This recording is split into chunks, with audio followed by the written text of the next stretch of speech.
today we're going to be doing a demonstration with the Circuit Rhythm and the B-Drum Kastle here by Bastl. Going to be done by Nick from Patchwerks here, who is an awesome resource for knowledge on all the instruments that we have here at Patchwerks. But without further ado, I'm going to bring Nick on here, and he's going to take you through the Circuit Rhythm and kind of build a track from scratch, I believe. And it should be a real treat. So let me get Nick over here. Thank you, Matt. Yeah, so today we do, like as Matt was saying, I'm going to be using the Circuit Rhythm and the B-Drum Kastle. I own a Circuit Rhythm. I do really like it. It's super fun. And with this particular one, we've loaded on many different packs. When you buy it, it comes with one pack, lots of good samples in there. We picked an arbitrary pack here, and I kind of cleared out the project because I just want to have something to start doing like a backing beat. So we're on our project, and I do kind of already have a beat going. Let's see here. I can't hear it. Let's see. What is it? Is it coming? I need my headphones. Oh, what a beautiful beat. It's a very simple beat. Let me clear the patterns. I'll just show you how to do a kind of a beat from scratch, though. It's super easy. The Circuit Rhythm, I like it because it's so quick and intuitive and fast. It's a little washed out in the camera here, but you can see that on the top here, this is our sequencer, and here's our samples. So we get 8 of these tracks, 1, 2, 3, 4, 5, 6, 7, 8, and they each can point to, or they each can play one sample at a time, but they can play many samples in our sample pack. So in this sample pack, so those are, oh, I like that last one. But that's just one of, what was this, 16? We got 8 banks of 16. So when I hit down here, you see 2 lights up.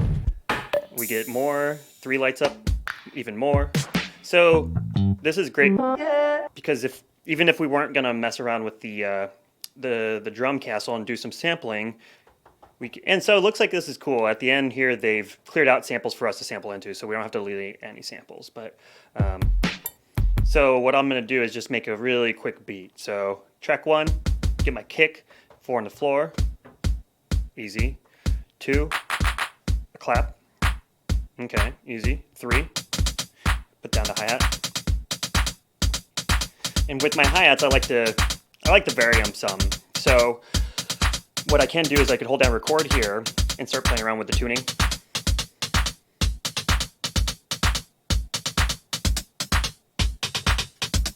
And as soon as I hit record, it actually commits it over to the sequencer. So that's going. So we have a beat, and that's great. And because with the drum Kastle, which honestly, this is the first time I played around with it. I read the manual, but we're just going to kind of play around and see what kind of sounds we could get out of this thing. But one of the cooler things that I read in the manual is that up top here, it says I/O, and it can actually receive modular signals. So if I have a modular device, I could pass in LFOs, clocks, etc. The Circuit Rhythm has a sync output. So what I did was I took this, ran it into the splitter, ran it to the tip, which I believe is the left input, and I could actually have that clock my Kastle. So when I have this little drum machine going, it will actually be in sync, and it's running back into the rhythm. So even before we sample, we'll see kind of how I would be able to use like fun little tiny synthesizers from Bastl, which we just recently started carrying, with other pieces of gear that may send out analog sync signals. So first and foremost, the Kastle, what is it? It's a little tiny drum synthesizer. It uses these cute little jumper pin cables to do the patching. It has some very interesting things in it, lots of noisy drum sounds, and then it does its pattern generation using, I think they actually are using like Rob Hordek's Wrangler. So what you need to do is, it has its own clock there, so even without a clock, let's just hear what it sounds. I take my pattern, and I can jump into it, and I'll go into trigger in, and it should start going. So it's like very clicky right now. I'll open up the decay, and we can hear there's lots of different kind of sounds going on in here. And let's try going out of the clock.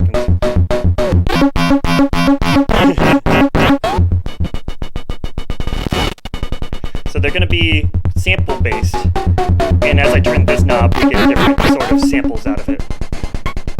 And clocks these clocks give me different divisions, I believe.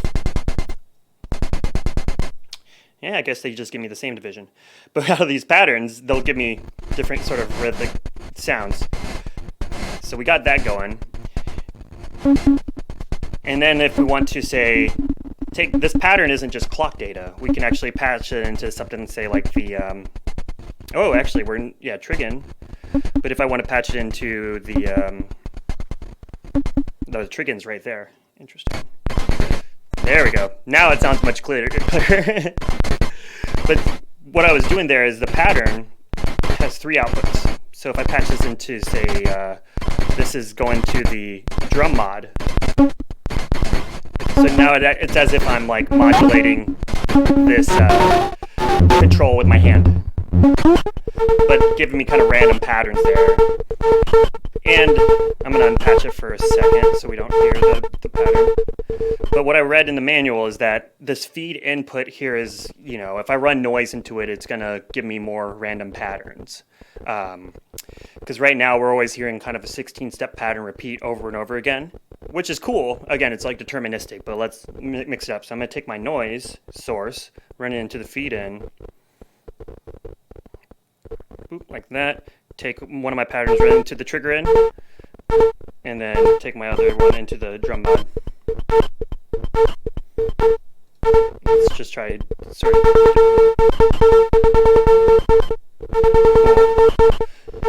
So right now this kind of is just like hanging in the air. It's not synchronized to anything really. So it's yeah, it does sound. It has like definitely a lo-fi sound to it, and it's very experimental in kind of the way you would patch this thing. Again, with most drum things, we have a decay, so we can make it sound really clicky if you wish.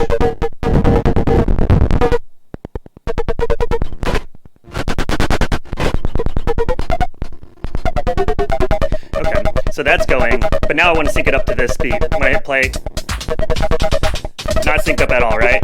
But I did patch that clock in, so let's take my left I/O and run it into the clock in. And let's see if we can get this synchronized. Just like that. See? And now I instantly find this to be way more appealing. I like to have that rhythm kind of bound to one another. So let's play around with the pitch too, because right now we're only getting one note. So I'm going to take one more out from the pattern and patch it into this pitch mod here.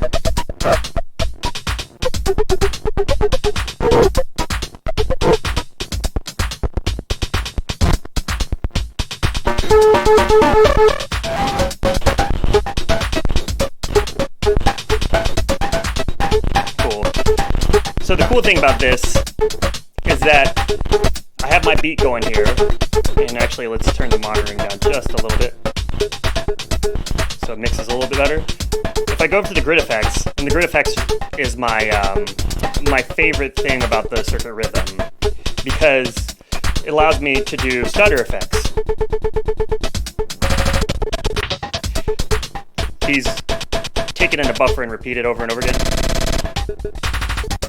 But one thing that you should be noticing is that this is not actually sampled. It's actually running through the Circuit Rhythm. So the grid effects actually do apply to your things that you're running into it externally. So even if you just want to add a bit more processing, I think that's amazing. And they're really cool. I love these effects. And this is a quick way to mute and unmute stuff too. So when I'm playing, I'm always in this screen, you know, bringing back in, like this top row is my mutes. So if I want to just bring in the kick, snare, hi-hat, stutter it. These are cool. These are kind of like lo-fi effects. So you can hear that kind of tape warbles, more intense, phaser. These are going to be gated kind of stutters, so it's not actually live looping it into the buffer. And this plays it in reverse, which is always super fun. And you can do multiple at once, so.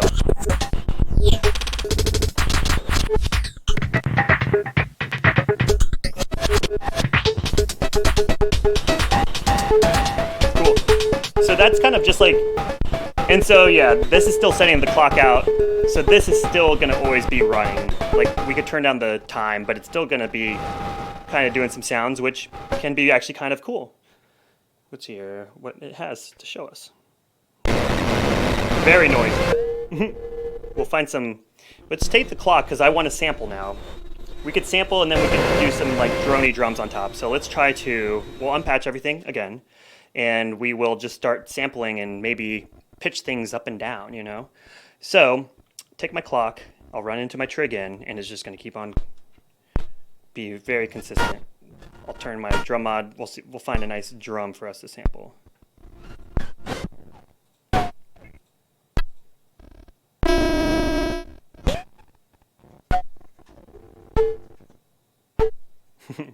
That's kind of a fun tom sound. And we could do even more processing into it because this is a very, very dry sound, right?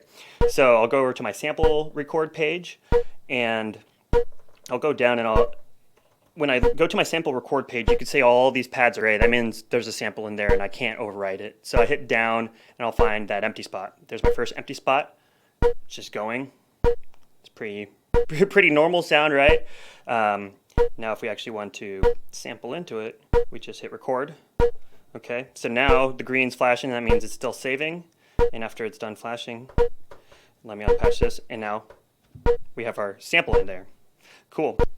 And now I can start trimming it too. It's just playing it over and over again. So let's find that start time that I like.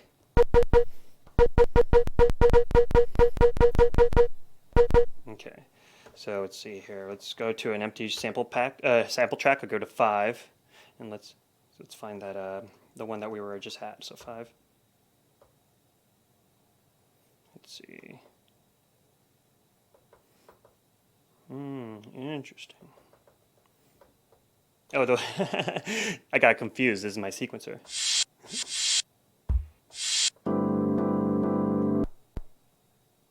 There's my sample. Find that start time. Now we could do nice things like pitch it up and down. But with this sound, I want to add some delay. So what I can do is I'm on track 5. We go to effects. These are my delay settings, and here are my reverb settings. So if I hit reverb and go to track 5, now I added a bit of reverb, and it was added a bit of delay too. So track 5, turn that up. So now when we go to track 5, you can hear, now it has that kind of both reverb sound and delay. And then we can go over to notes and pitch up and down.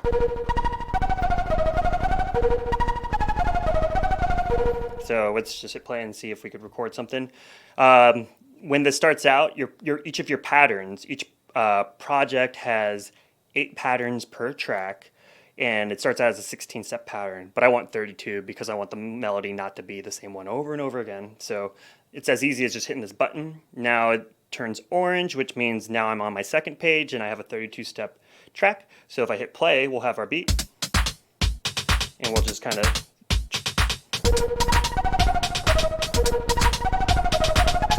something like that.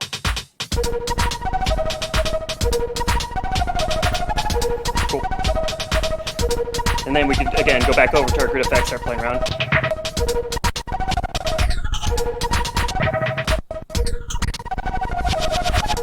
So that's pretty cool. We just took something off of this Kastle drum, a sound that, again, this is a very cool device, but with a lot of things, I think a little bit of processing, pitching up and down, playing around with the sound is super fun, and the Circuit Rhythm gets us there. So let's, I'll wrap up the demo here by just getting the Kastle clocked again, and we'll just jam, see where we go with it. So again, I/O going into the clock input.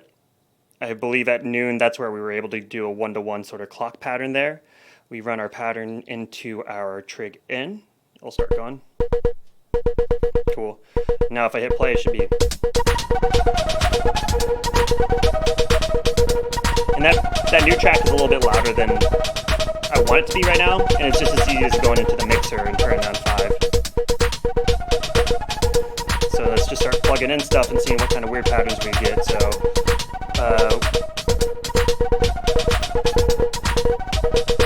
let's see, going into the pitch mod.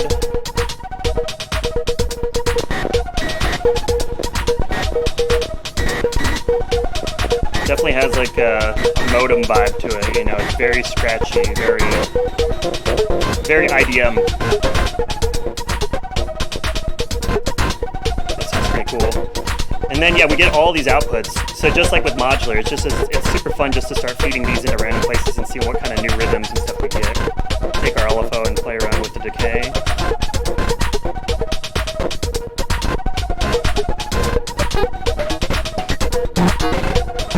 Yeah, that's pretty cool, right? And then let's play around with our grid effects.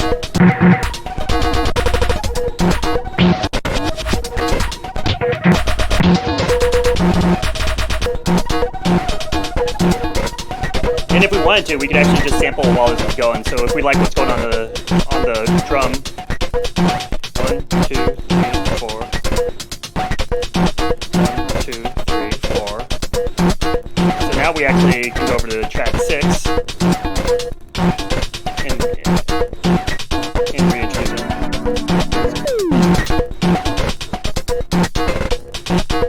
It's kind of hard to hear because it sounds a lot like itself, right?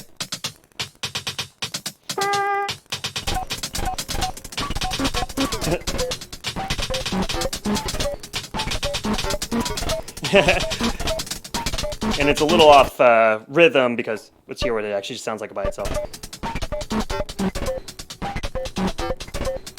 And this is cool because like I didn't go over the other kind of performance stuff here, but we have filter, we have some distortion, which just blows that sound out even more. And Drew did a video on this, but one thing I really like about this particular box is that I'll make it sound less crazy. I can auto slice it if I so wish, right? I could go into sample mode. Right now we're in a keyboard mode, which allows me to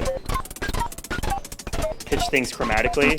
But if I go to my sample mode and hit slice, these, I believe that this is 16, 8, and 4. So we'll do 16, and now if I go over to my notes, these are no longer chromatic. And we can change the start time of each one to the better.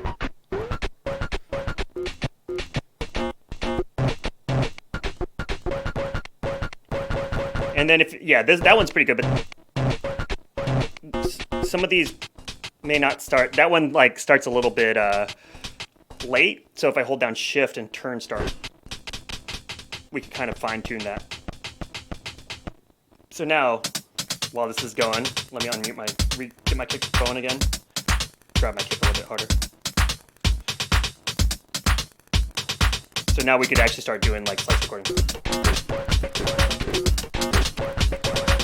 And again, if I hold down Shift, record quantize isn't on, so that's why it's falling off a beat. But if I turn on record quantize by holding Shift and now it's green, now when I record, it's just gonna put it right on the grid for me.